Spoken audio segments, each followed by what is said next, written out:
Your struggles are the reason you're here today. And if you can use your struggles for something beautiful, you can change this world. It goes so much further than a video. It really does change life. Your mission statement is basically, hey, I want to do good in the world, and this is a way that I can do good in the world. I've never shared the full context of these things, so if you would like to hear. I would love that, yes. Sam Weidenhofer is a viral influencer with millions of followers on Instagram and TikTok whose channel is about acts of kindness. On my mental health platform, I spread kindness all around the world.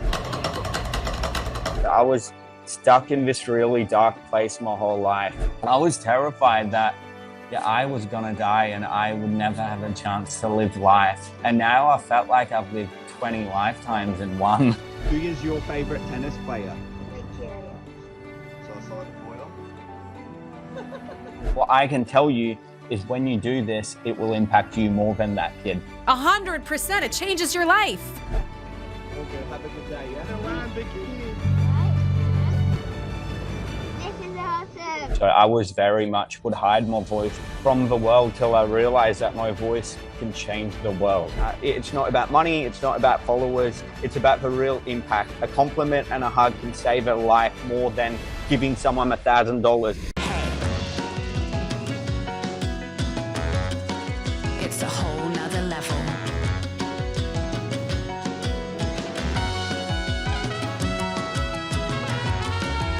A whole nother level.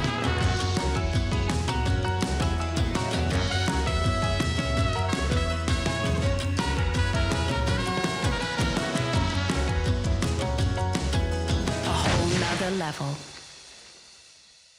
So Samuel, I'm so excited to have you on today. I had reached out to you months ago, and I was so inspired by one of your videos. I cried. I was like bawling. I know that's your videos are constantly going viral. You have 6 or 7 million followers on TikTok. You've been a force in the world. And one of your videos was you were asking for help for, I think, a woman who had cancer or something, or you started chatting with her like, hey, I need something. I would love to, I need help with this. And instead, when she showed acts of kindness, you were like, you know what, here you go. Here's $5,000 to help you with this, or here's 10 grand.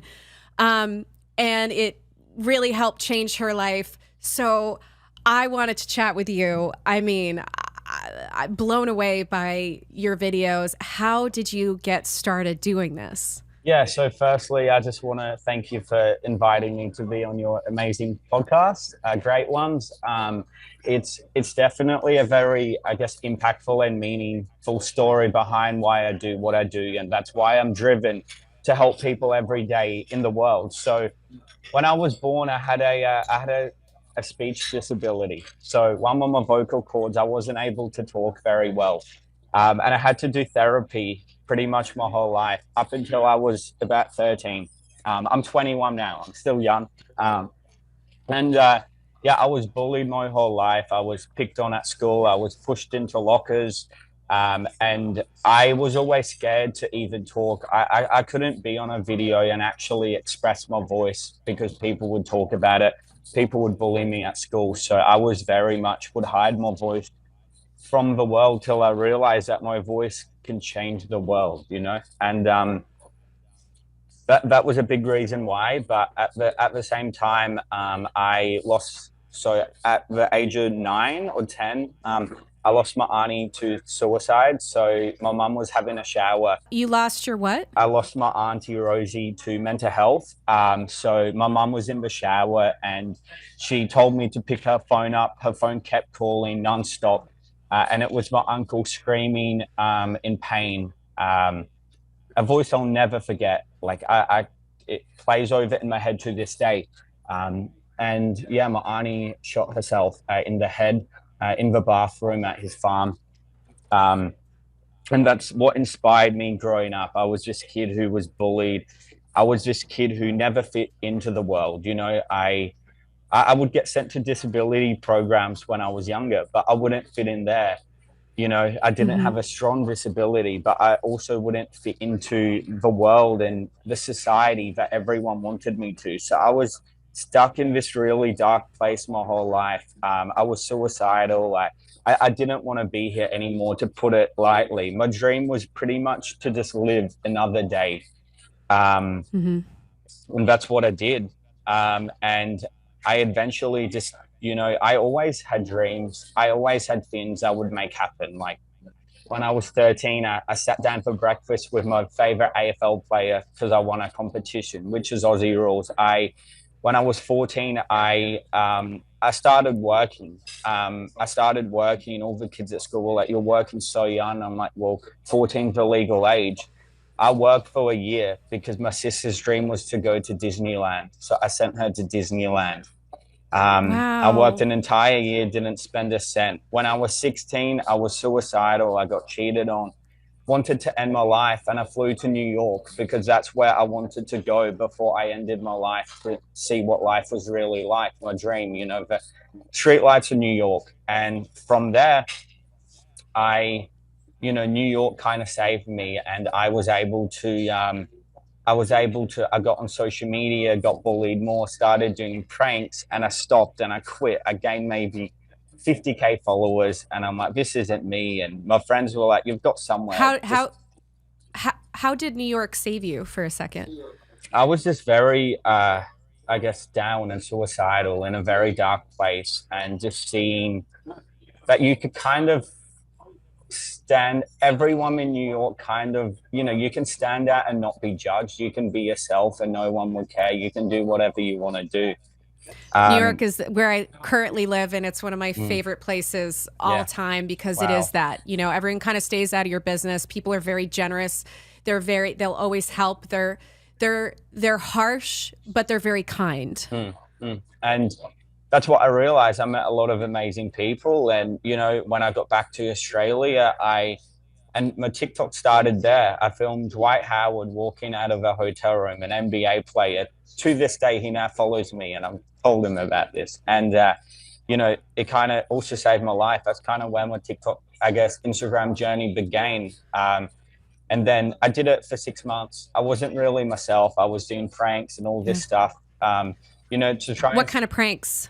Oh, lots of it was heartwarming. Lots of it was just silly, like, I don't know, just stupid stuff. And it just wasn't myself. And I quit social media, and I had a friend sit me in the car, and he just said to me that, I've got something special about me. And if I really want to make an impact in this world, I have to be myself. And, that kind of just clicked. And from there, I started being kind to others. And, the more I helped people, the more my depression disappeared. And now I'm not, now I never struggle. Now I'm never anxious. Now I not often have a bad day. Yes, it's normal, but, my depression went away because I helped others. And that's what made me happy. I helped others because I was able to use my voice. I was once bullied for it, to change the world. And I realized that was my purpose, was to help people. I realized that I was born into this world to stand out and to make a difference. And from there, I never stopped. So yeah, it's I cry pretty much most days because I don't believe this is my life. And I genuinely just want to make the world better. And it's amazing to have an opportunity to wake up every day and do that in honor of my auntie. And to show those kids at school that if you have a disability in this world, if you struggle with your mental health, if you're suicidal, if you've lost a parent to drug addiction, or you're going through something yourself, that that can be used as your story. And maybe your purpose is to share that story in a way, I guess.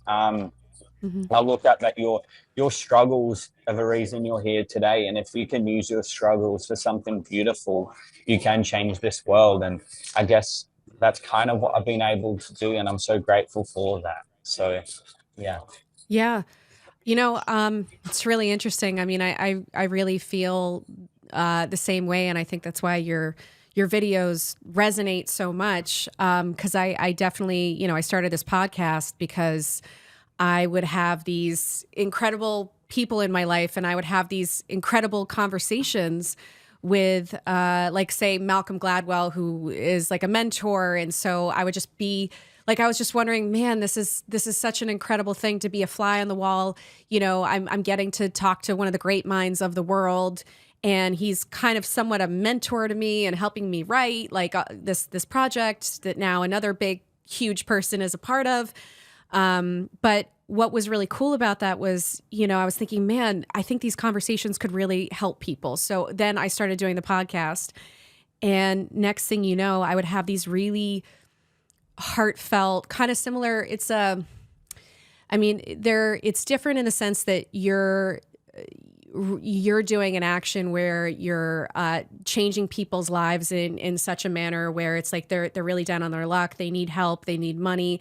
And it's such a beautiful way of you know, being so generous and helping make change in the world. And I guess for, you know, what the podcast has done for me is a lot of these conversations, a lot of people like who've been guests on the podcast, or my buddy Tanner or Mark, we would come away from the conversation being like, oh my God, this is changing our lives. Like, this is so incredible. And so I think, you know, if we look at the world in that manner of how we can help contribute. So I think the Maslow hierarchy of needs, there's like food and shelter, and, you know, then it's like money and, you know, your basic needs, and they go up, up, up. But then at the top of that is, you know, once you're able to have all those basic needs, then you can start contributing, you know, and then you can start, your cup is runneth over, you know, and so you're able to give back in a real way. And so these conversations in the podcast where the guests have been on, and I've just heard this over and over, where it's expanded me and it's made me a better person because I'm learning and I'm being stretched and I'm being expanded. And so, you know, to get into, to understand, I mean, like, I think that's why we're here, is to experience love and connection, and also, you know, to be able to help and go beyond just ourselves, you know, because it's like when you're younger, it's easier to kind of focus on yourself and why me, why is this not working? Why is that not working? And you can get kind of self-obsessed that way, you know, and then think, oh, this is how I fix the problem. But when you're giving, it's a really great way to take yourself out of it, and, you know, and it's a way to connect. And, so when you started doing these videos, did you immediately know, like, what was one of the first videos that you did? Yeah, so the first kindness video I ever did, and firstly, I just want to say that, you know, it's amazing. I think that everyone has a story, and the fact that people have an opportunity to share that, whether it's on your podcast, whether it's through my videos or anything, it's just quite amazing. I guess the impact that people can get, you know, you can save lives in such a way. Your podcast, someone listening to that, it could save their life.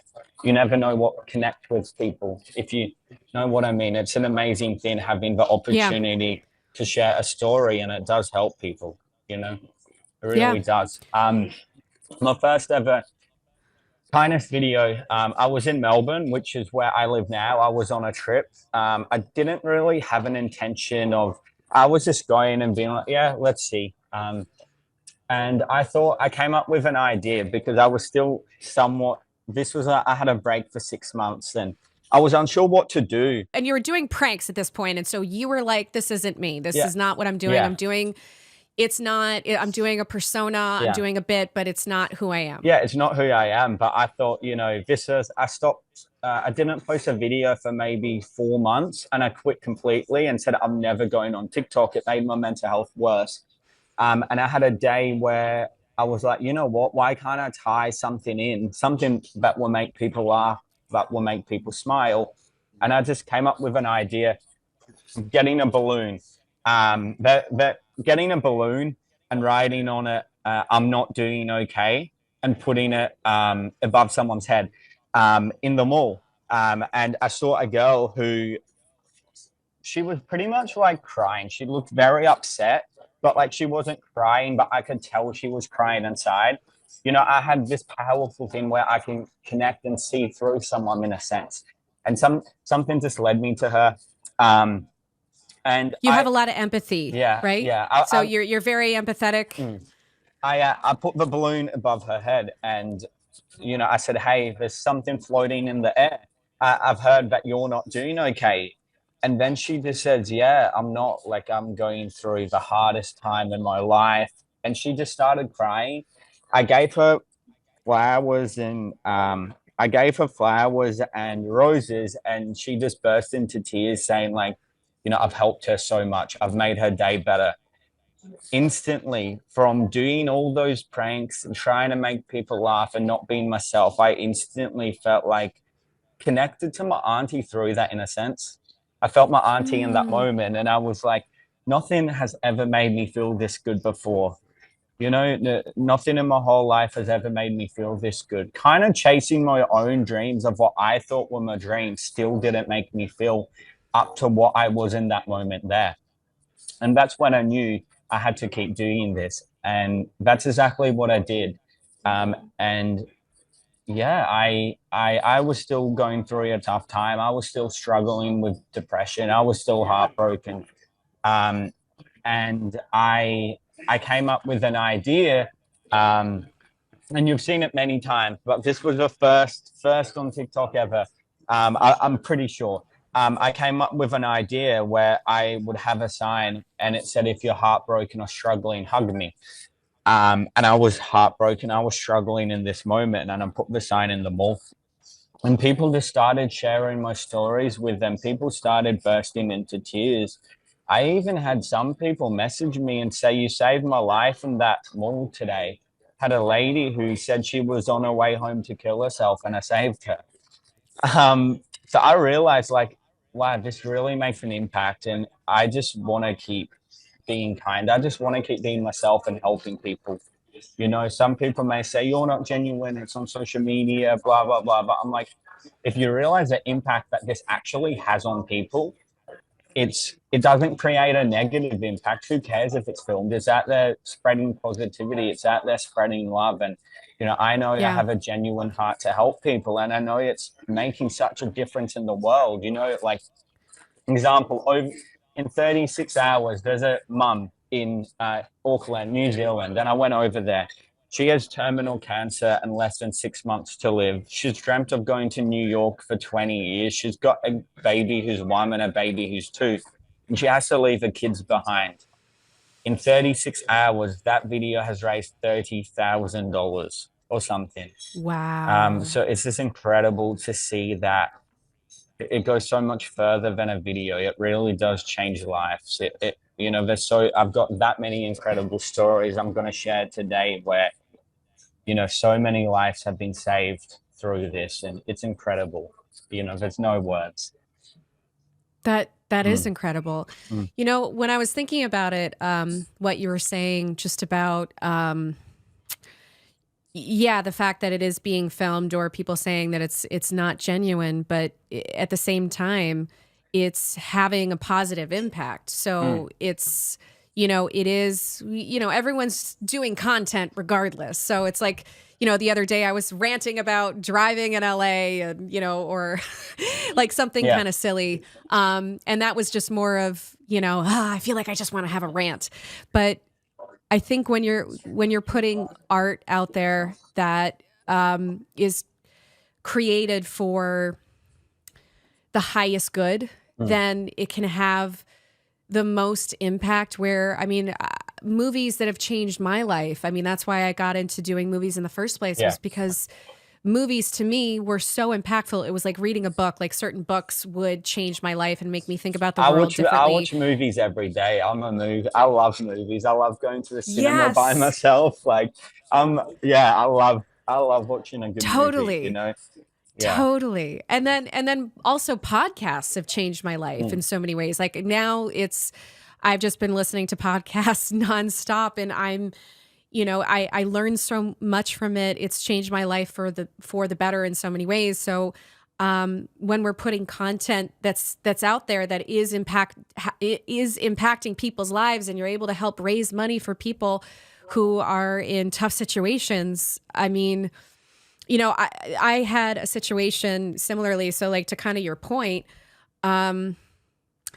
I had lost everything in the Malibu Woolsey fires. So there was a huge, like the Malibu fires. It was a really, really bad situation. And I was able to, save myself and my dog and like Wow. a small suitcase, like just grab whatever I could before the Sorry to fire hear came. that. And Yeah. yeah, no, but it was one of the best things that happened to me. And one of the takeaways of that was I had some friends. I had a friend and my sister. They did a Kickstarter for me to raise money, and it's it really and they were promoting it and putting it out there, and a bunch of people had had been really generous and gave me money, because I literally at this point was like, I don't have a home. I have, I have no place to live. And I now am 50 grand in debt. And now I have nothing, like everything that I've ever had, like all my photo albums, everything. And so the kindness of strangers, like I think the power of my takeaway from learning that lesson was about like 90% of people or 95% of people really do want to help, and they're really good people in the world. Like that's the kind of takeaway. And it doesn't matter, it had to be on social media to have reach. Yeah, so it's sort of like sure. your mission statement is basically, hey, I want to do good in the world, and this is a way that I can do good in the world. Oh, and these people don't know your story or what you've been through. And it doesn't really affect me, but I think it pisses me off that people judge a book by its cover to this day. Sure. I responded to a comment where we've raised this lady 30 grand, and someone said, jumping on the same thing. Hundreds of people are doing it on TikTok, doing it for their own fame and not actually to help people. And I responded, I was bullied my entire life, lost my auntie to suicide, was slammed into lockers at school and told I could do nothing. I had a speech disability and wanted to end my life. You can say I do it for fame, but have you ever met me? Have you ever heard my story? Nope. You've come online to hate and judge someone else because of what you're going through. Sending love to you, Yeah. I think that Yeah. people who hate on one another have gone through something and they have chosen their own way to go about it, or they're just jealous that, they're not getting help.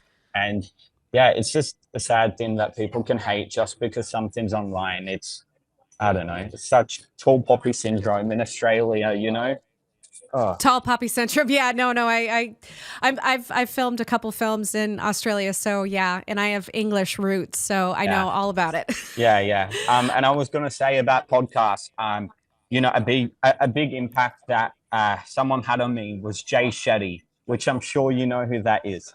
Of course. He helped save my life in some sense. Whenever I was going through a tough time, whenever I was struggling, I would watch his YouTube videos, like his older YouTube videos about these tough situations and kind of like those skits. I'm not sure if you remember those. And I used to listen to him all the time. And, when I hugged people and when I was in my lowest point, going out there and, people telling me their problems and I wasn't doing okay myself, Jay Shetty actually saw the video and shared it to his amazing audience. And from there, I realized, these people, Yes Theory and Jay Shetty, two people who helped save my life. I know Yes Theory. I know one of them. They're connected to me this day and they've chatted to me. And it's amazing to see that. I was just a kid who got told I had no purpose by kids at school, got told I was worthless, got told to kill myself at school. And to know that I was able to impact those people who saved my life is just like something I can't believe, it's amazing. So, yeah. No, it really is amazing. And look, I think what you're doing, especially when you're raising money for all these people, where do you get the money from? Like, how do you find the money for this? How do you raise the money? Were you given money? Were you just using your own money from if you had a part-time job, and what were you doing before all this? So yeah, about that, I think you said before how, you have this chart where you build yourself up and that's what enabled you to help people. It's funny because I kind of did the opposite. So for 3 years of my life, from 18 to 21, while I was giving, I was flat broke. Like I struggled every single month to pay my rent and to eat, but miraculously, it never came to the point I couldn't do that because I was Yeah. giving. It came, I used to live stream. Some of that would used to support myself, but it was at that point where I would struggle. But every time my rent day was due, I was due for rent or I needed to eat food, something would happen. From 18 to 21, I was broke.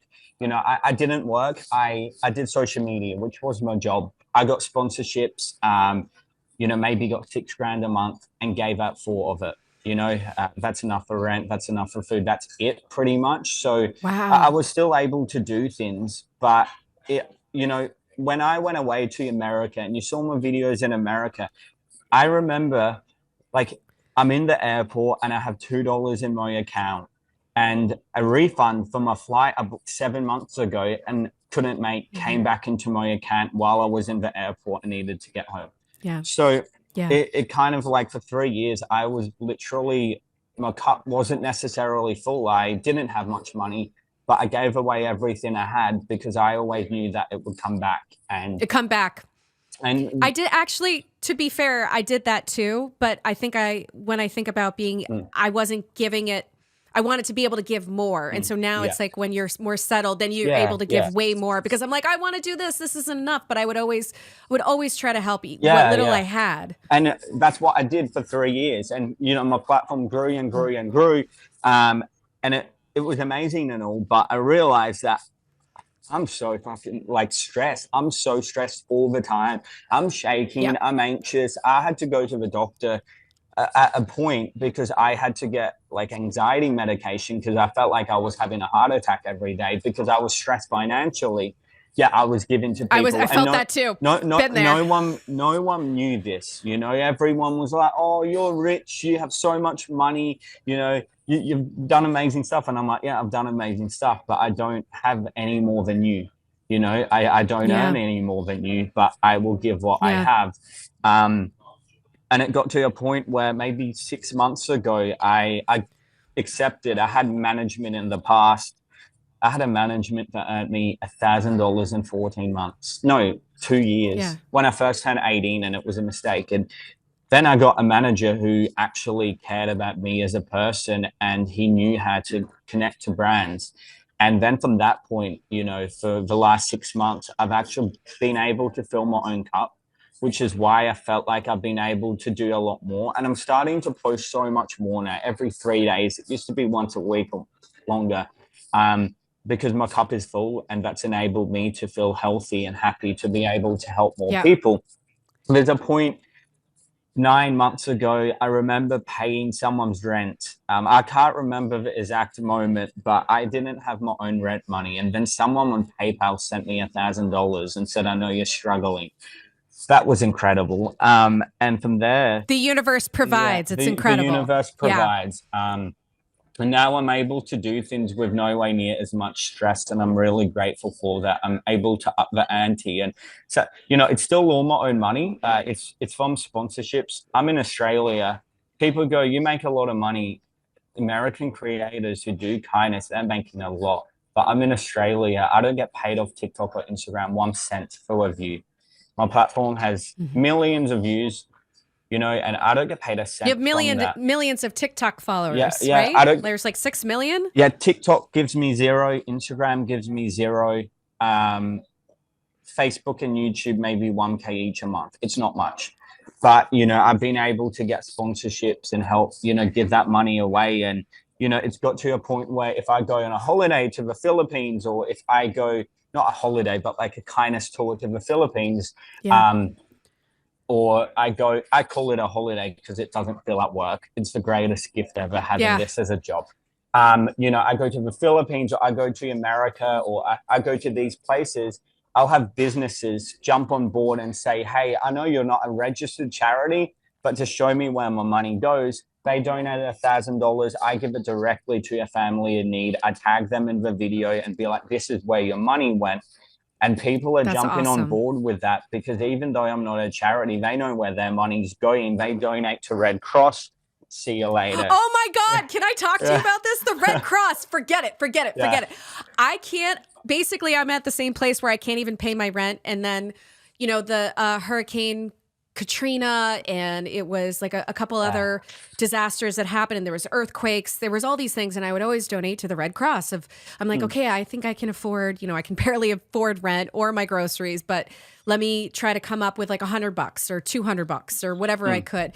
And then I found out that between all of the things of trying to pay their rent, pay their workers, pay everything, by the time the money, barely any money gets there. And I think in Haiti, like there was all this money that was donated, and it was, I also had donated money there. And so then I actually did the same thing where I took it upon myself, where I have, this gentleman, James, he lives on the streets, but he has found a place. I've been helping him off the streets.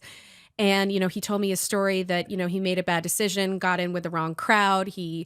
And he was selling drugs because, he basically, someone jumped him and he got injured, and then it was really hard for him to kind of maneuver in life, and he had to pay, medical bills and all those things. So he's like, I need to be able to survive, when everything's kind of stacked against you. So he had a job, and then he lost his job because he was out of work for a couple weeks. And so then he's like, okay, this is the fastest, easiest way I know is to sell drugs, goes to jail, and then no one will hire him. And he's a beautiful person. And so I've been helping him all the time. I'm like, okay, let me buy you groceries. Let me, I got him new clothes and Jordans. So he's, he was really excited. I'm like, what kind of shoes do you want? So we're in the style that he would want to wear and have dignity. And because I think all the time that could be me. What's the difference between me and you? That's a situation I could easily find myself in, which when I lost everything, that was me for a hot second. So, and so I constantly put myself in somebody else's shoes. And I've done that also when I was like 50 grand in debt.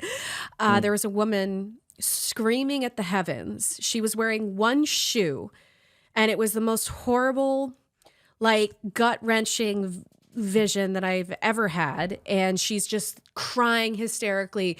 And I pull over because I'm like, I can't.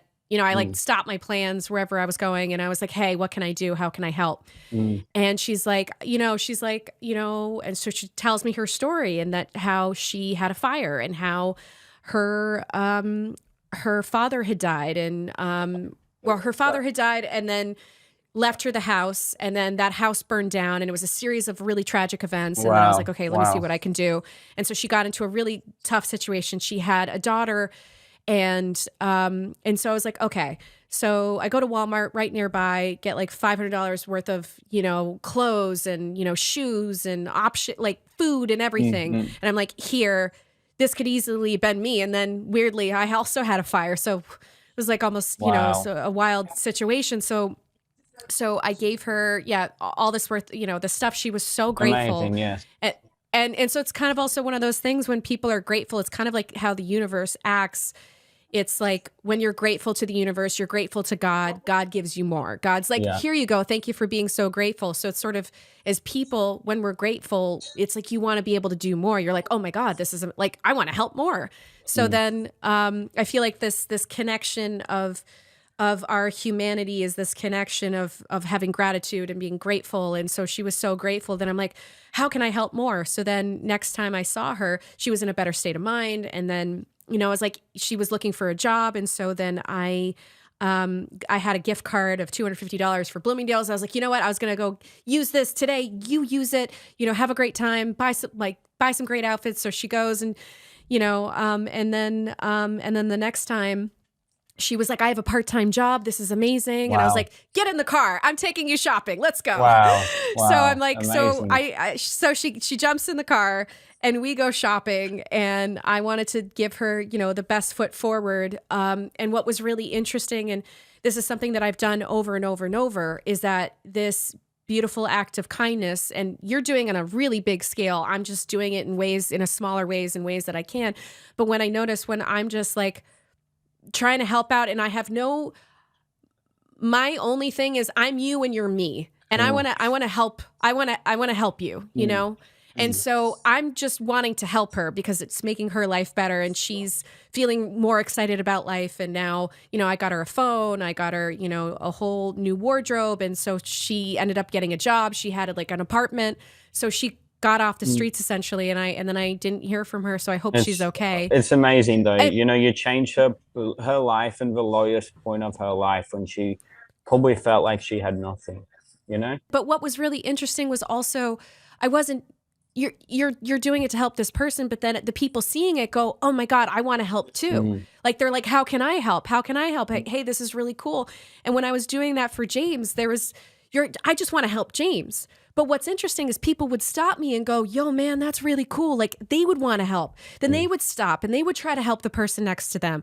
And it's like this beautiful act of love that suddenly like, it goes from one person to another. So it's the same thing for you. It's like, I feel inspired. Like those kind of videos that I've seen in my life, it pushes me to continue to do that and go further. It restores your faith in humanity. And, you know, every 6 months, maybe 3 months, you know, you do something. Me personally, I do something and it just inspires me so much. You know, I do so much on a grand scale, but I've had a few moments in this journey which are just sent by God and got God's hand on everything, I believe. Like I'll share, you know, a few, like I'd like to share a few of the most special moments on this journey to you because some of them you probably won't believe and no one really knows the full context, and I've never shared the full context of these things. So if you would like to hear, I would love that. Yes. Things you've never shared this before? Not directly. I haven't actually updated people about this story, but it is incredible. Two of them. One of them, Alex and Travis Barker, that motivates me every day. The second one is Kim, who went to Mexico. I'm not sure if you saw that or not, but I'll start with Alex and Travis. So I connected with Travis Barker's daughter and said, I have an idea to do something beautiful with Travis backstage. And at first I was going to be like, it's going to be in LA. And then I saw this video. I saw this video. Oh my God. I was just searching. I was searching on the internet, you know, and I said, I really want to find someone who connects to Travis. I'm just going to like blankly Google teenage drummer fighting cancer. And a young boy who I think changed my life called Alex Etheridge popped up on Google. I reached out to his mom, I reached out to his dad, and I said, hey, I have a connection with Travis Barker. I'm not sure what I can do, but could you send a video of Alex saying, I see his two favorite drummers, Trey Cool from Green Day and Travis Barker from Blink-182. And I said, could you send a video of Alex explaining what he's been through and share his dream, which ultimate to meet Trey Cool, second to meet Travis, pretty much on the same level. He sent a video that his dreams to meet Travis Barker. And from there, I sent it to Alabama. And within 5 minutes, she said, we'll get you backstage passes. And I was telling the family about this, and they thought I was a scam at first. They were like, is this real? Like, is this real? I'm like, let's hop on FaceTime. I'll show you the evidence. It was real. I flew from Melbourne, Australia to Phoenix, Arizona. I was in the airport and I traveled all this way to get to that concert and I nearly didn't make it. It felt like the whole world was against me. Things were being thrown at me. And I was telling his parents, I don't know if I can get there or be there, you know, make this moment special for him. Because what happened was, and American Airlines, I will never forget you. I hate you. This is what happened. I was at the counter. I had a checked baggage, which I didn't pay for. I went to tap my credit card, and they said, this isn't valid. This card's broken. It's got a line through the card. It's not going to work. And I said, I used that in the airport to get water. It's going to work. I said, can I pay for this online? Can I do anything? I need to get here. This is why I'm going there. And they looked at me and went, we don't care. You need to pay for your bag. And I told the people in the line why I was getting there. I can send them money on PayPal. Each 3 of them laughed at me. And I burst into tears. I went to get money at the ATM in the airport, but that ATM was only American airline holders. I missed my flight. I begged them to let me on, and they just did not have any sympathy. Even though I was being honest, I messaged someone who supported me from America. There was 1 seat and 1 plane left that day, and I got on that plane to go introduce Alex to Travis while I was waiting for pretty much full confirmation that this is happening, even though it wasn't. Travis's daughter said it was. I rocked up to Arizona. She sent me Travis Barker's number, and I was like, is this real? Like, is life real right now? But what was so incredible was Alex's parents. Through this whole situation, I flew from Melbourne to Phoenix for this kid because I truly cared to make his dream come true. His cancer was spreading everywhere. He had a couple weeks left, and his parents told me that. And there was nothing that was going to help. He was going to pass away. And I remember surprising him, and that was his dream come true. But all through this whole situation is his parents said, we don't know if Alex can go to this concert. The day before, they said, we don't think Alex is going to make it, like, to go to this concert. They said they gave him an epidural to go to that concert. Wow. He hanged out with Travis Barker for 2 hours, which in the video you could think it's 10 minutes. That's amazing. Over 2 hours. And he said to me in that moment, he said, this has been the best night of my life. And before he passed, he told his parents that was the moment that was the last moment in his life that he never felt pain. And that just hit me like, whoa, this is, and he passed away. And to know that I helped make that best night of his life come true, a 14-year-old kid leaving this world too early, and just being able to do that was, incredible. God, I'm just crying. So I'm crying. That's one of the special. Like, I remember. I remember seeing that video, and oh God, totally. So that's what. Very emotional. You know, if I have, and that's really cool. If I have a bad day, and I felt like, I'm Christian myself, not to push religion on anyone. I don't really talk about it, but I feel like God's hand is through he showed me my purpose, and through anything bad or anything that's not about to happen, or anyone I need to help, he guides the way for me to help them. I truly believe that. And, there was another one of those moments where she was fighting stage 4 cancer.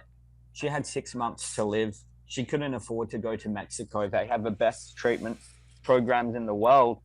And I got a message from a gym in Melbourne who said, hey, we've got this stage 4 cancer fighter. She has 6 months to live. That's what the doctors have told her. And there's no treatment options left, so she's going to die here. They said she wants to go to Mexico, but she can't afford it. Can you do something? And I said, look, I can see what I can do. I met her. She gave me $5, offered me a sausage sizzle. All my acts of kindness are through people. Yes, the reason I help so many people who need this help is because they're through contacts of people who know them, who say, meet me in supermarket aisle 4. And they're like, what the fuck do you mean? They're like, trust me, just meet me in this supermarket. It's me. That's why people go, they step back and go, why is he asking me for help? Who is this guy? They don't know who I am ever. That is how I keep it real. People go, this is fake a stage. It's not. It's fully real interactions with real people. She burst into tears. I surprised her with $2,000, and she said, I didn't think I was going to be able to get to go. I said to the person who filmed that video, I said, this video is going to raise over $150,000 in a few days. And he looks at me and goes, why would you tell me that? That's like such confidence you're giving me. I don't understand why. And I said, because I'm being told it will. God, the universe is telling me it will. God speaks. And it telling did. you. In 5 days, it raised $240,000. She went to Mexico, and I get a call a month ago, and she's like, Sam, I'm cancer free. And I was like, wow, yeah, 6 months to live, no treatment options left. And she says, Sam, I'm cancer free. And I haven't updated people because, of course, that cancer could come back. And I will eventually. We have been planning to update. She's still in hospital a lot, but the cancer's not there. It's just other things from the treatment, but it's gone. So there's a few situations that really lift me. And anytime I'm having a bad day, or anytime someone speaks shit about me or says, this is the cloud, I just look back on those moments and I go, like, I want to do everything for these kids who have someone, who dream of meeting someone, because you don't know how long they have left. And just giving them that inspiration in that moment means keeps everything. them going. There's something to look forward to. It means everything. 100%. A boy in New Zealand we met, he's been fighting cancer for 5 years, bone cancer, style bender, he was in his lounge room and the teenager walks out and he's in shock. His dad says he has not been that happy in over a year. He has not jumped up during this treatment and smiled in over a year. He messages me and he goes, Sam, I felt like this could be the changing point in my entire life. I just want to thank you, even if it doesn't, raise enough for my treatment. What you have done for me has just motivated me, because I felt like giving up. And it's incredible to see what these opportunities can do for these people and these kids out there. And, that's why I'm very inspired to take kids to meet their dream idols, the celebrities, because the impact behind it is just so extreme, It's incredible. It can really inspire them to keep going every single day. So, yeah. So you have a gentleman that you sent me a video of. What is his name? His name is Harrison. And he has an autoimmune disease. So when he was 3 years old, he got very, very sick, and he was diagnosed with a condition. It's called scleroderma. I don't necessarily know. It's called scleroderma, and essentially it's an autoimmune disease which pretty much attacks and eats his own body. He's lost fingers. He's lost toenails. Yep. He has no, pretty much 0% body fat on him. And his average life expectancy was 7, because he has it very extreme. He was the youngest person in the entire world to be diagnosed with this condition when he was 3 years old. There's not 1 week he goes, kids fighting cancer, it's not very often, they have to go to the hospital every week for 10 years. But he has. Since the age of 3 to 12, he has been in the hospital pretty much a day every single week of his life. When I met him, I went and visited him in the hospital, and something I'm focusing on doing with him is a bit more. Instead of doing one thing for him, I want to tick off his bucket list properly. So he has a bucket list, and some other people run a clothing brand. This is his clothing brand I'm wearing, actually, and lots of the funds go towards his bucket list. But obviously the people who run it, they're Dyson. He's an AFL player in Australia, so he doesn't have worldwide connections as such. And I just said, I want to step in and see what I can do to really help. That's his merch. That was merch. Something he did. Yeah, so it's like a volcano erupting. He's very creative, and he has his own clothing brand, and he designs everything to help towards his bucket list and to also donate back to the condition scleroderma, I think it is how you pronounce it. Lots of those funds go back to helping others. He has dreams. Most of his big dreams are to help the homeless and to help other kids in the hospital. that's what he says. Yeah. If you go, what's your dream? That's what he'll say. But I said, what's something you want to do for himself? And he goes, you know, I was having a bad day in the hospital and I turned on Benson Boone and his music lifted me up and it inspired me so much. He has the most beautiful and angelic voice I've ever heard. And he goes, I would love to meet him and sing with him. And Harrison is actually very talented at singing. Like, he has an incredible voice. Wow. Which is awesome. Like, he can really sing out. Listen to a video of him and he does know, he has a very, very, very good voice. You know, so I was like, I'm going to see what I can do if you can sing backstage with him or if we can get you on stage. I said to the family, there's zero promises. These people are hard to connect with. But if there's anything that I can do, it's that I won't give up till I make this happen for you. So he sent over a beautiful, video dedicated to show Benson. And we just hope that we can make that come true for him. Yeah, so I'm trying to work from my end because Benson Boone, he follows me on Instagram and we've chatted a bunch. And I started following him. He was so talented. I'm just like, I'm so inspired by, like, he makes really funny videos, but also he's just, he seems like such a kind person and like a real person, and he's a beautiful artist. And he's very genuine. You can tell he's such a kind-hearted person. He's so genuine, and he loves his fans, and he loves. He likes to connect with his fans, and but we started chatting, and I'm working on trying to get this to happen. I'm going to reach out also to his team, to him, to try to make H's his bucket list. And it's perfect because, you know, realistically, you don't know how long, I guess, H has, and that's the honest truth behind it. That Benson's actually coming to Melbourne in January and has 1 or 2 shows here. So, you know, if we take him backstage, oh my God, this for that is amazing! Show, yeah, I don't know if you knew that. That would be amazing. His actually. No, I didn't. I didn't know that. That'll be so much easier for him to. We can totally make this happen. I want him to meet Benson backstage at his Melbourne show. You know, and that's why I thought this timing is perfect, because Benson actually delayed his show in Melbourne, and now it's in January, and this is his perfect timing to tick that off the list for H. And really, you know, H has no idea. All the things that do are surprises for these kids. Alex with Travis, zero idea. You know, the kids never know.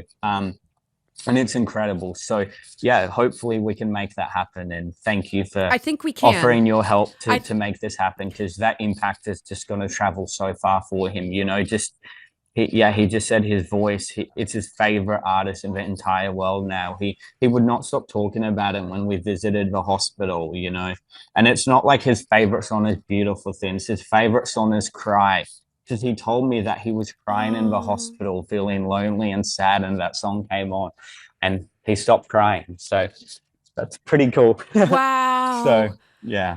I'm going to do everything in my power. I will reach out to him. He's been very, very busy touring. I'm going to reach out to him. My trainer, Brad, who also works with him and is close with his team, is going to do his part. He's going to be on the podcast. And should I show the video on this podcast?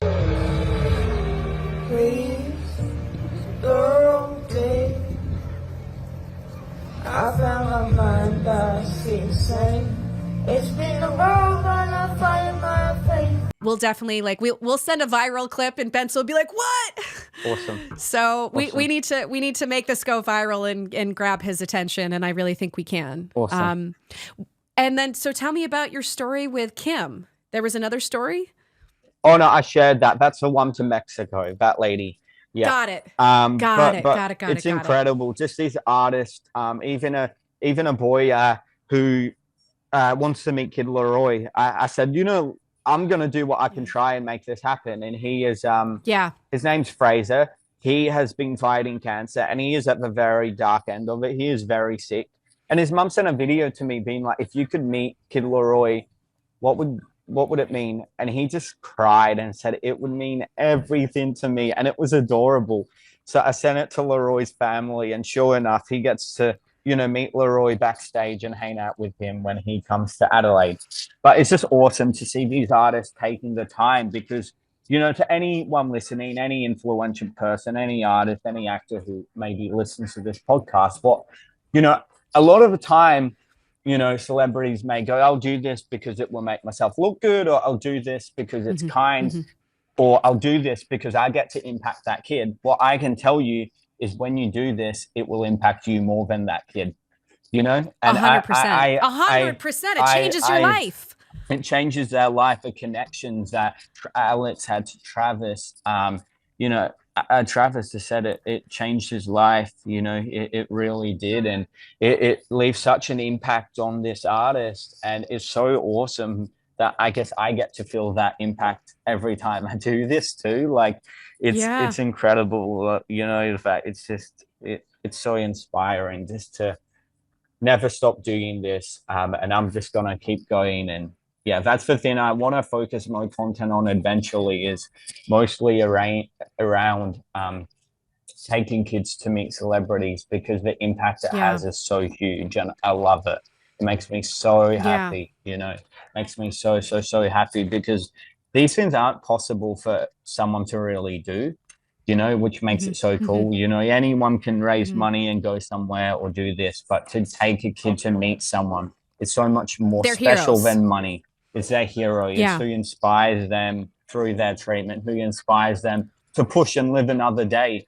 And the fact they get to meet who helps them do that means everything, so it's awesome. It's absolutely incredible. Have there been any negative experiences? I mean, it sounds like the most part people are pretty receptive. I mean, I think my overall feeling just about the human existence is that most people really want to do good in the world and sometimes they just don't know how, or there's trauma or there's blocks and so there's never really been a bad thing happen with celebrities. It's all been good. The main bad thing is I pretty much will fly at that and not get confirmation of exactly what's happening and have to deal with a because family. Because they're so busy. In the sense it is happening. I just can't tell you when. And they're like, what? And I'm like, It will happen. There's never been a situation it hasn't. And if it did have that, it would fall back on the artist and they'd be fucked if they said, yeah, we'll do it. And they don't do it. Well, you've promised this person who's sick, that's going to defeat them. Like it will happen if they say yes, I'm never worried about that. As for helping people, I had one situation which really broke me and realized that people can be out there to take advantage of you. I helped a mum who haven't spoken about this because I keep it to myself, but I'm happy to share. I helped a mum whose kid was fighting cancer. I took them on an amazing experience, gave them like a sporting, I don't want to name names, but I gave them a sporting experience, which was valued at over $5,000.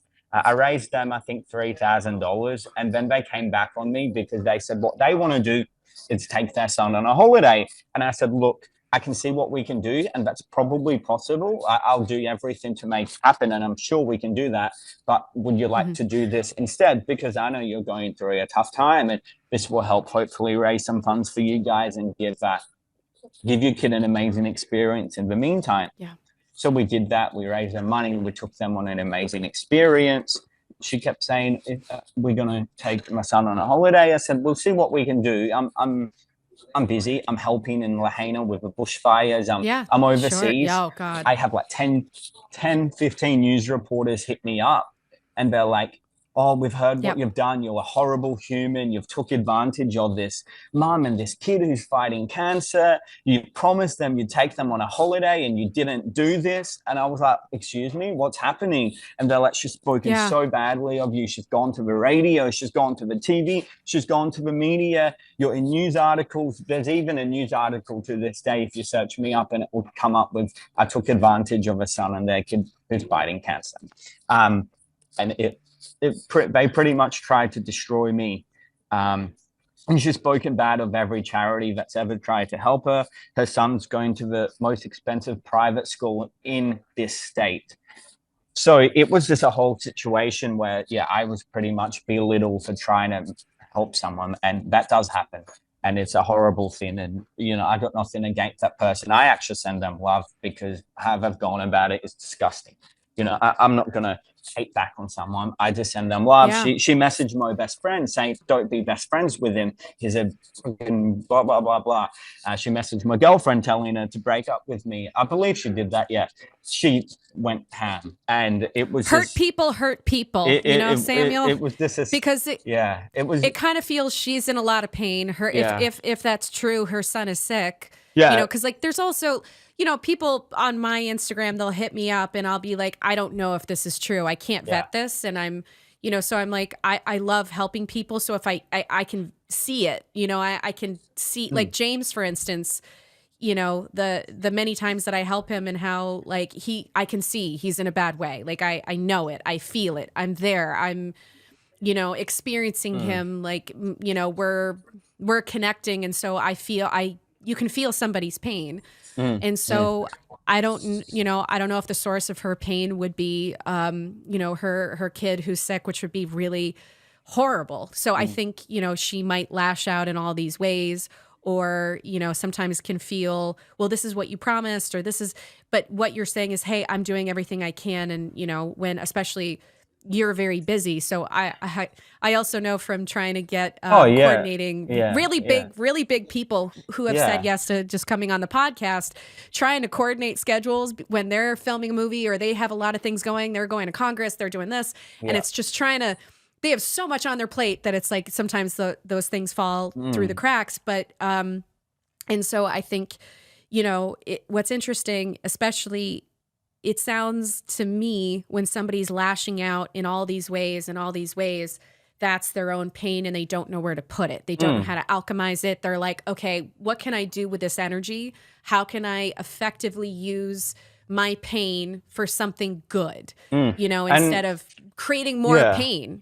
So what you're doing is you're creating love and creating more a web of like, it continues to the acts of kindness. More people are inspired by when they see acts of kindness, and then they want to jump on board.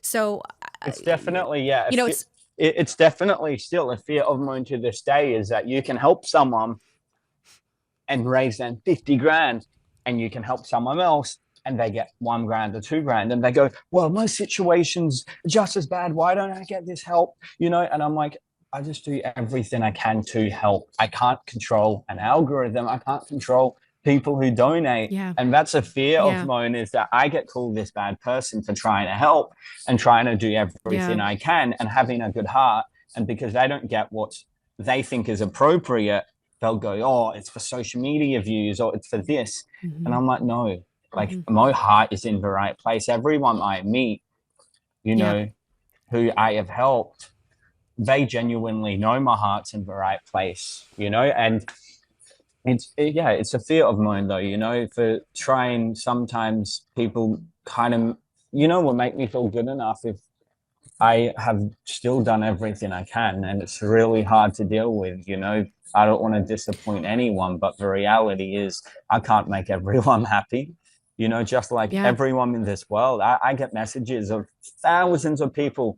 It's got that bad with orphanages from Africa. I say, I'm sorry, but I have to block you, because they're messaging, they're commenting on a post with a lady who's got 2 weeks to live, asking for help themselves. And I'm like, I'm sorry, but this is not okay, because this lady has 2 weeks to live, and people are redirecting. Oh, the GoFundMe's in my bio. Yeah, it's their GoFundMe. And I'm like, I can't deal with that. So I just have to block these people who spam, because I'm like, you're trying to take the attention to yourselves. And I know you're going through a lot, but there's just better ways to go about it. I get messages from people who go, sure. I get messages from people all the time, saying, help me. And then I don't respond. And then they'll tell me to F myself, kill myself, all these horrible things.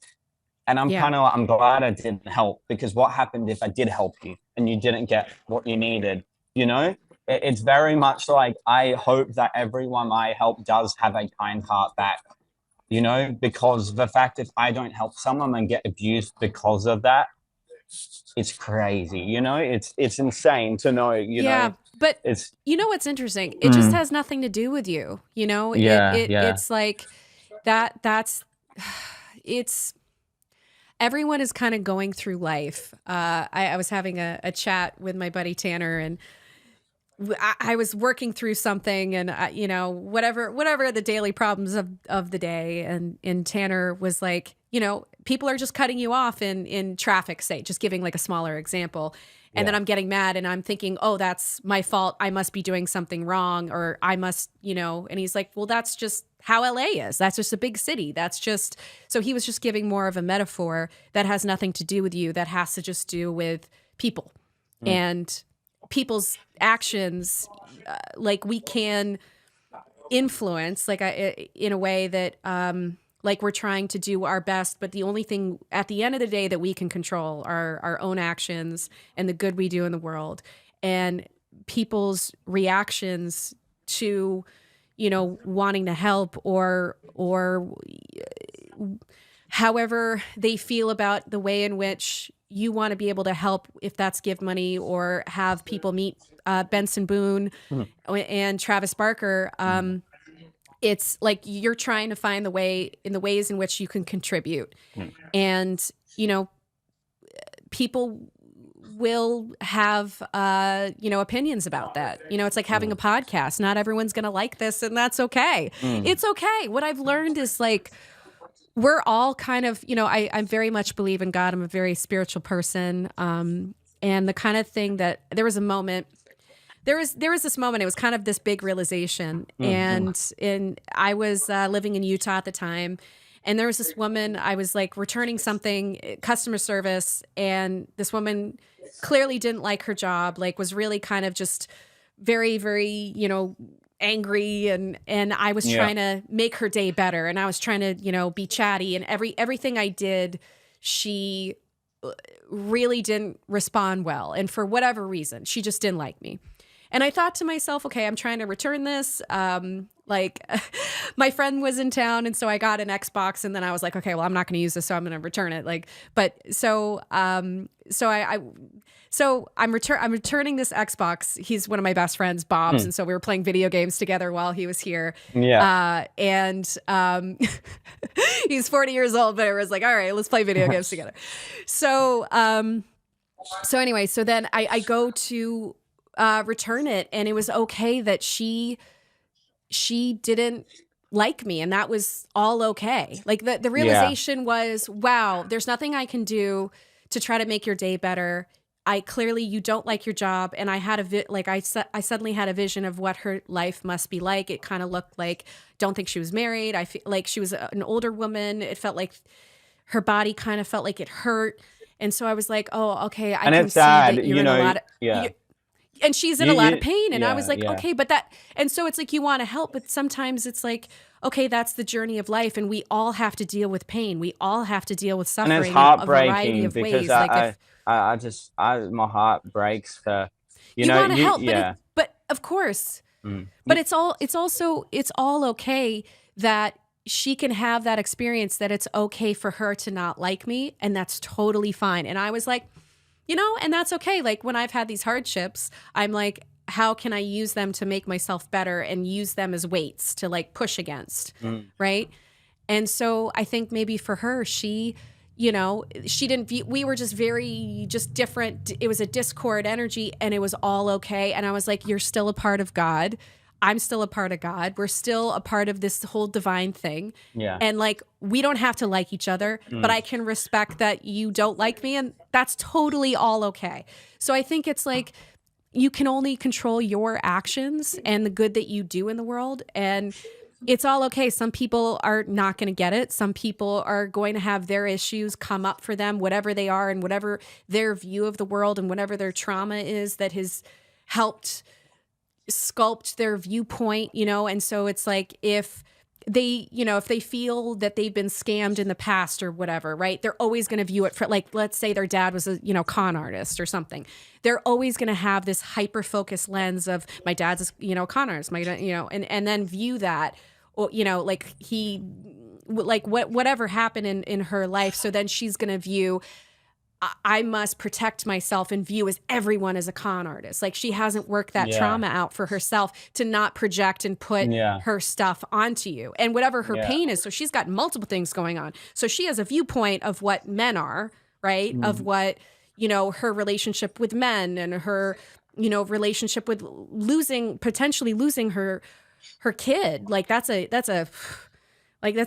absolutely terrible thing. And so I think there's like multitudes of things happening and maybe what she felt that life should give her and it didn't work out as she had planned. And because life never does, you have all these plans and then life happens, you get punched in the face and, a fire happens, you get bullied, and all these things. And then you're like, okay, well, what do I do with this? How do so what, this happened to me, but now. It's amazing. So something that's helped me, I fully agree too. I think everyone has a story, and if they choose to go about it a certain way, it's them and not you. You can just let them be who they are. I know that if someone hates on me, it's coming probably from a place of struggle, really, honestly. It always is. It's a place of pain. I've responded to people who have told me to kill myself, and I've wrote a paragraph saying, I hope you're okay. I want to let you know you're loved. I was shoved into lockers at school. I was bullied so badly. And I think I only maybe twice in my life or once punched back. I always responded with love. I always responded, and that made me get bullied more. But I was like, that's an indication of you. That's not an indication of me. Yeah. Through all my struggles, I've responded with nothing but love. Apart from maybe once or twice, I'm like, you deserve it. I'm sick of this. But it's definitely been like, if someone, hates on me, I'll never be rude back. I'll just respond with love, and I think everyone has a story. And, the quote that I think the quote, I'm not sure if I saw this or if I made it up, but the quote I came up with was that your biggest struggles are your greatest strengths. That's something I use every day to, I think, inspire me just to push through. And all those, struggles I went through have a reason. I'm here, the reason why, and change lives every day. And it's not that, I know like my auntie ending her life, it was horrible. It was such a horrible thing, but the purpose God gave me because of it feels like my auntie lives on to this day, and it feels like 1,000 more lives have been saved. Everything that's happened in my life personally, me having a speech disability, I would not change that for the absolute world. Me being bullied, me being shoved into lockers, me cutting myself, wanting to kill myself. I would not change one thing that happened to me growing up, because that has led me to sitting in this podcast with you today. Everything I've ever gone through is for a reason. And I'm so grateful that, in a sense, those things happened, not that they should have, but they did, if that makes sense. God's purpose led me to here right now. Absolutely. And you know what? I mean, that's kind of how I view things too, because I feel like I had this crazy, I've heard about this, like ibogaine or ayahuasca. It's plant medicine that you have to go through a dark night of the soul and deal with all your trauma kind of thing. And why, you have to like look at, your whole life and like, why did this happen? Why did I make this choice? I could have saved myself all this chaos and all these problems had I just like listened to God and, been on this path. And when I think about, kind of to your point that you're talking about, that it led you here, but what's also, there's forms of fate that happen with your parents and their parents and their parents. So it's like these patterns of behavior that get passed down, and then it creates an avenue, right? It creates a lane in which your existence is in this box, whatever those parents are. Like your parents had these patterns, and now you're only you're limited with your viewpoint and your world by these patterns. And then it informs you, like for me in my childhood and then in my teenage years and in my 20s, to make some really great decisions. And then, had some traumatic moments because God was like, hey, you should do this. And I was like, oh, I think I should go in this relationship, and have like some traumatic things that happened because of what had been this. It's like there was this path that had already been laid out from my parents, and how their actions affected me, or the things that were lacking for me, or the things that I needed as a child that I didn't get. And so then I went on this crazy journey, and I'm like, wow, I literally thought about this yesterday. And I'm like, there's sort of this fate that there's nothing I could have done to control it. Like, because I didn't know any better, like in a lot of ways of like, oh, I shouldn't have gone into this relationship, and how traumatic was that. And then I think, but I didn't know, because I wasn't given these tools. And then by going through it, I went, oh, now I have more tools in the toolbox to make better decisions. And then, when I think about it, I'm like, there's no way I would have known. And there's nothing I could have done kind of differently with the mindset and the skill sets that I already had. So it's sort of like this path had been laid. And then like for you as well. And it caused you to be like, I'm going to break free from this. So that was a part of this pattern that was in your family that you broke the pattern, like that could have been your fate. And you're like, no, you made a different choice and a different path of, hey, I'm going to make these videos and impact of what I would have wanted in my life. You're basically becoming the hero in your own story. So you became the hero for you, what you needed when you were being bullied, and these things were really difficult. And you're like, I wish I had a hero in my life to kind of help me through this. I wish I could have, met my heroes growing up, like the Travis Barker or Benson Boone. And then now you're doing it. You're becoming, what you needed growing up. So it's like, we can either become, go along that beaten path that's already been laid, and it's riddled with tragedy and pain, or we push against it. And we go, okay, we're banging our heads against the wall, but then it helps us to become the heroes in our own story. It's beautiful. Which is what you did. It's beautiful, because I felt like my family, right? Like my mum's dad was, of course, my uncle, he is hurting to this day with what happened to my auntie. But my mum's dad was, I remember she telling me he was a very, very strong alcoholic. And then even like, of course, my auntie, it just feels like my family, lots of bad things happen. And it feels like the siblings I have, I wouldn't change for the world. Not that we talk every day, but in a fact that we love each other so much. And my parents on both sides do not have that. My dad and his siblings aren't very close. My mum and her siblings struggle with fighting, with everything. And to know that, they've raised kids who love one another means the world to me. Because like, I remember like, it wasn't just my auntie growing up. My brother, my oldest brother, who I love so much, he went through a stage with drugs. He literally on Christmas night, pretty much, I was sitting in the bunk bed in my room, and he tried to kill himself and got rushed in an ambulance.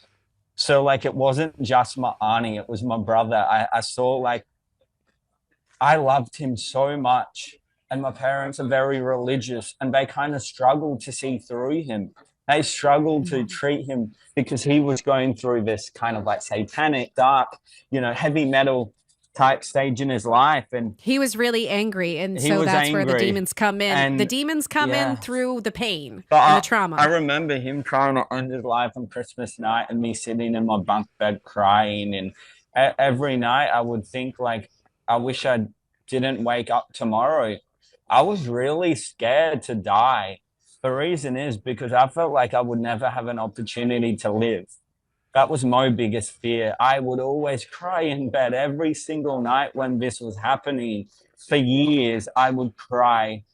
From the age of, I think, honestly, 5, I was crying like every night. I was so scared to die. I was so scared something would happen to my brother. I was so scared. And now we have the most beautiful siblings I'm so grateful for. I was terrified that I was going to die and I would never have a chance to live life. And now I felt like I've lived 20 lifetimes in one. it's Yeah. incredible, like it's just, Yeah. I never really talked about that, but and now my brother, he's the most like beautiful person ever. And he has like changed so much. It is incredible. He's doing so well for himself. He has such good jobs, and it's just incredible, that I'm glad that he was Yeah. able to turn his life around too. And my family have always struggled with their mental health. And I think to know that most siblings have kind of come out of that, we've really been there for one Hmm. another, and we love each other so much. And it's not something that I'm insanely close with my family. I did feel like an outcast a lot of it, but I've realized that I stick so close to my siblings through all of this, and I'm really grateful to have that, because none of my other family do. And I find that really sad and heartbreaking, that Hmm. we have a Hmm. generation of family that will hopefully inspire people and carry one another on and share these stories to our kids, and in those hard times, I love my parents, but a lot of the time, I think the reason my brother hurt is because my parents, they love him, but they find it hard to relate. Where I feel Yeah. like our kids will be able to relate to us one day, and we'll be able to really be like, I get you. I fully get you. I get where you're coming from, and I'm here for you. And it's just a beautiful thing that I guess we're so close and we have that chance to, That's amazing. So I'm very grateful for that. But yeah, I'm just glad that my brother's here. I'm glad that all my siblings are here, It's yeah. Yeah, Samuel, we have to wrap this up, but look, this is, I think what you're doing, and I think first of all, you're changing the pattern in your family. So, like, through these acts of kindness, you've single handedly been a force and an influence on so many people's lives, and, for the highest good and for the people around you. So, you've not only really made an impact, like, there's two things that can happen when like somebody close to you commits suicide. You can either curl up in a ball, or you can use it and it can push you further. And that's kind of what the fire did for me. If you alchemize terrible things that happen, you're like, how can I use this? How can I learn from this? How can I grow from this? How can I be better so this never happens again? And that's exactly what you're doing. You're helping people. So things like that, you're changing that through love. You're changing that through connection. You're being able to be a force in the world where I think there's two frequencies in the world. It's fear and it's love. And if you're operating on the, vibration of fear, you're just going to attract more chaos and fear and terrible things. And it's just going to be more and more and more. But if you're operating on the frequency of love, you're going to have abundance of more people, just more connection, doing more good in the world, and then more people wanting to join in on doing more good in the world. I mean, that was the thing that I found, that every time when you try to help, is more people want to help. And I just want to say that it's so good to really, for your idol, it's good to look up to people. And, I like me looking up to Jay Shetty and me looking up to Yes Theory. They really helped me because, the people you look up to are kind of the people you want to be. Like I looked up to Eminem so much. I looked up to his Me story too. and where he came from. And it's just so inspiring. I still look up to people. Jelly Roll is a huge inspiration to everyone right now, who I can't wait to do something with. It's happening. Not sure when, but it's going to happen. But it's just awesome, to see, to look up to someone. And I hope that I can encourage people, hopefully people look up to me and go, and just take out that through your struggles, you can be whoever you want to be. And I just hope you choose to inspire people with your story also, Yeah. Samuel, this has been an absolute honor, and thank you so much. Thank you. It means the world. Yeah, this is so great, and I think this will be able to reach a lot of people. And understanding your story, I think people having this be brought, so people are more aware of your story and why you're trying to help people and why you're trying to do what you do, because we all need to be our own heroes in the world. We all need to be, you know, and that's kind of what you did. You're like, okay, I didn't have the help. I didn't have the support. I didn't feel heard or seen. So I'm going to do that for myself. I mean, that's kind of what I think what inspires me of, okay, I didn't have this in my life. Like, it's like, speaking of Eminem, he's like, okay, I didn't have great parenting. I'm going to be the best damn parent possible. Like that was his mindset of, I'm going to be doing everything possible. He stopped touring. 50 Cent, I worked with 50 Cent, and he talked about, actually on a podcast that, he stopped, he wanted Eminem to tour, and Eminem was like, no, I can't. I'm not going to go on tour. I want to be with my kid.